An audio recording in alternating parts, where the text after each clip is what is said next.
هاي أكيد لاحظتوا علي إن أنا غير عن باقي البنات. أنا مختلفة كليا عن باقي البنات. أنا غير باقي البنات.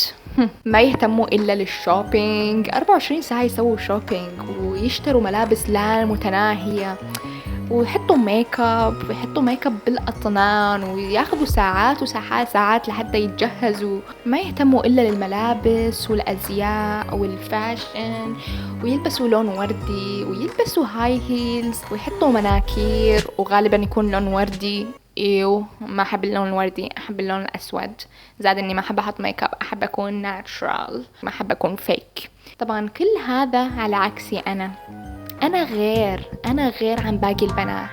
أنا حرفيا أتجهز ب5 دقايق، ألبس تي شيرت وألبس جينز وخلاص أطلع برا بدون ميك اب، حتى ما أحط ميك اب. وحتى أصلا لو حبيت أحط ميك اب، أحط ميك اب خفيف، ميك اب بسيط.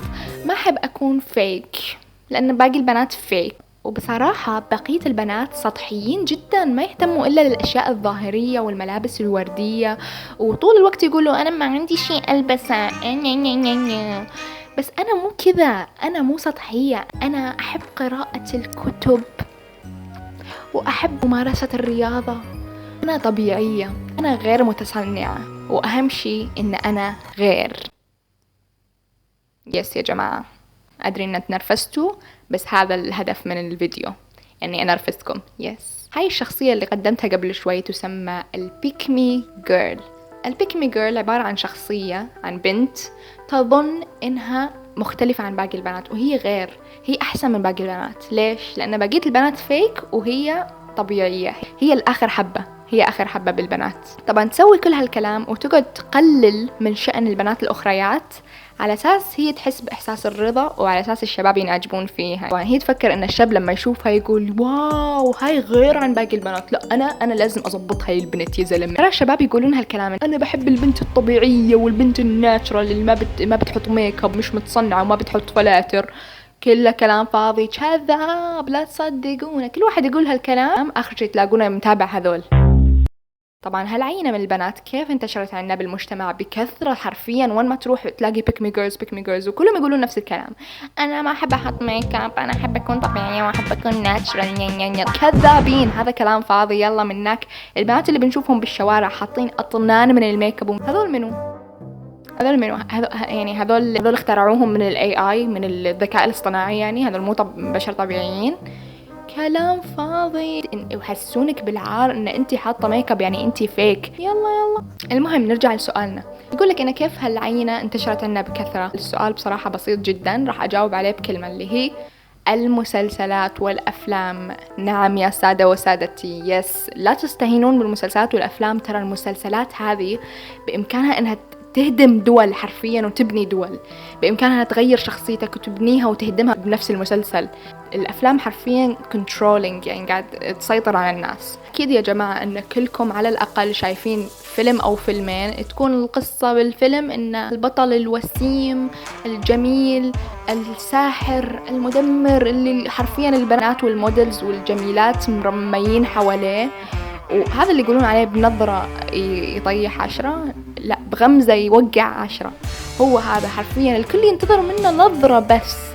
آخر شيء، مع أن كل هالبنات الجميلات حواليه، ما ينعجب إلا بالبنت اللي تكون طبيعية ونورمال وشكلها عادي، بنت عادية يعني ما تهتم بأشياء البنات، ما تكون بناتية، ما ينعجب إلا بهذه البنت. حرفيا قاعد يصدروا لكم فكرة إن البنات، بقية البنات، هذا شيء خطأ، هذا شيء إكس. ما نبي نكون إحنا نفس باقي البنات، لازم نكون إحنا مختلفين عن بقية البنات. زائد إن أكيد كلكم شايفين مسلسل وينزداي، البنت الخطيرة اللي كلها تلبس لون أسود بأسود وما تلبس ملون أبدا، الخطيرة اللي ما حد قدها. النقطة الأهم من هذا كله إن هي غير عن باقي البنات، حتى مقارنة بالبنت اللي معاها بالغرفة اللي حياتها كلها ملون وبوردي على عكس وينزداي. حتى غرفتهم المشتركة مسوينها بالنص، الجانب حق وينزداي كله أسود بأسود، بس جانب البنت الثانية اللي هو ملون ووردي وكذا.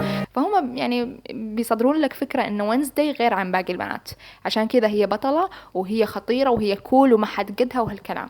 فالبنت البكمي أكيد راح تشوف هالمسلسلات وتتأثر فيها وتقول لا خلاص أنا غير عن باقي البنات. يعني حرفيا بهالعصر البنت اللي تكون طبيعية، اللي يعني البنت تكون بناتية، تحط مناكير، تلبس هاي هيلز، تحب اللون الوردي، كانت تتهم إنها بيسك وإنها سطحية وإنها شخص غير عميق. وعلاوة على المسلسلات في عوامل ثانية اللي هي تخلي هالأشكال يعني تنتشر عنا بالمجتمع أكثر وأكثر، اللي هي الميمز. يس يا جماعة، الميمز يا أخي هذا عالم ثاني. الميمز هاي تقتل يا أخي. أكيد كلكم شايفين هاي الميمز حقت إيش الفرق بيني أنا وبين باقي البنات.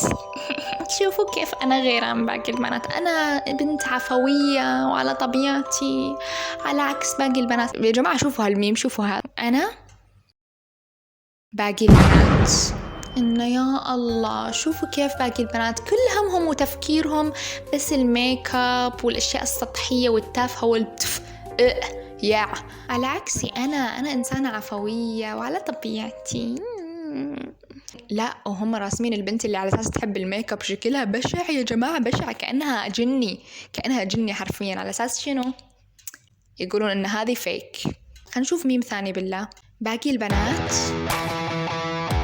أنا إنه يا الله يا جماعة شوفوا كيف باقي البنات فيك، وشوفوا كيف أنا بنت عفوية وعلى طبيعتي وما أسوي رجيم وما أسوي حميات غذائية. أنا إنسانة عفوية وعلى طبيعتي وغير متصنعة وماني فيك.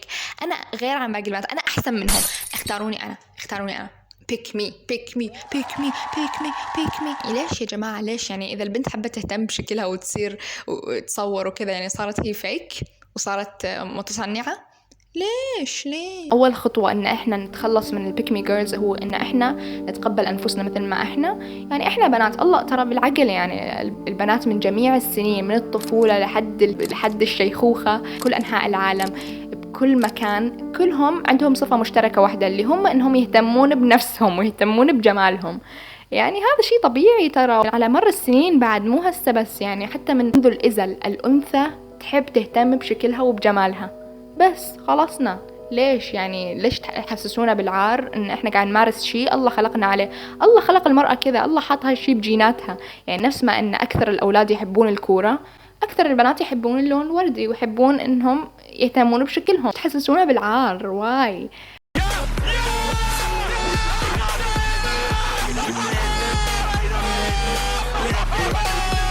هذا اكثر واحد عاقل فيهم والله، او عادي يمكن يكون جايب الغلط.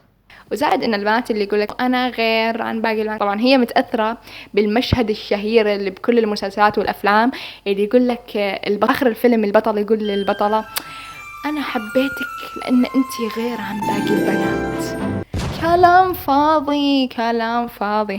هذا فيلم، هذا مو حقيقه. اوكي، فهاي البنت تتاثر بهالمشهد وتصير تتكون عندها فكره جوا مخها ان انا لازم اكون غير عن باقي البنات، لان باقي البنات هذا الشيء مو حلو، هذا الشيء سيء. عشان كذا البطل ما نعجب فيهم، نعجب بالبنت الغير، فتصير تتصرف وتفكر انها هي غير فعل. المهم اتوقع انه وصلتكم الفكرة ووصلت البوينت بما فيه الكفاية اصلا. وبس والله خلص الفيديو، خلصنا. يعني لا تنسون تسوون لايك وسبسكرايب وشير لا والله امزح يا جماعة. اذا عجبكم الفيديو سووا لايك، اذا ما عجبكم يلا باي، برا قناتي. يلا قال شو بده يشوف الفيديو ما بده يسوي لايك. وين عايشين احنا؟ اذا بدك تشوف الفيديو يا عزيزي المشاهد بدك تدفع يا حبيبي، تدفع بزر اللايك. اي ضغطة يعني ما راح تتعبك. يعني ليش البخل؟ ليش؟ لا والله امزح انا اقول الكلام بعدين اقول امزح. يطلع كل حرة قلبي بعدين اقول امزح. المهم يلا اعطيناكم وجه بما فيه الكفاية. باي.